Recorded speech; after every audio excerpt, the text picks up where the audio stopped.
araw ako sa baba. And I continue exercising. Hindi ko hininto yun. Yung regular kong routine ginagawa ko, I continued exercising. I ate mostly anti-cancer food. I try not to be stressed. I try to think of beautiful things. I just think of my two sons na kailangan ako. I still have to go 5 more chemotherapy sessions, so I should be strong.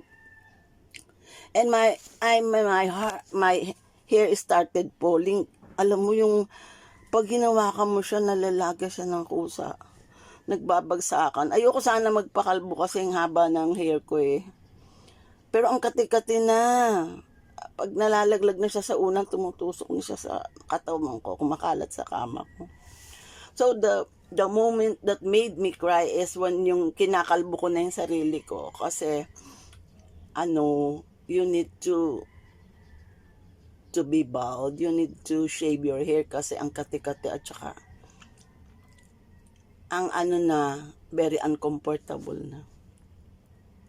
So when people ask me after finishing my chemo session, thanks God for healing me. Thanks God, I'm still here. The most difficult part during my chemo sessions is yung third part. Talagang bagsak ako. Alam mo yung nakahiga ka lang ng kalahating araw. Tapos pinapakiramdam mo yung mangyayari sa body mo. Alam mo yung latang-lata ka. Totoo yung sabi ng pamangkin ko. Para kang sinagasaan ng 3 truck. I'm so weak. I couldn't even walk past. And I think I felt like my muscles, joints are cracking. And even my nape, I can feel how it cracks. So napakahirap talaga ng chemo sessions. And after finishing my 6 sessions, kalbo na ako, medyo tumubo-tubo na yung hair ko.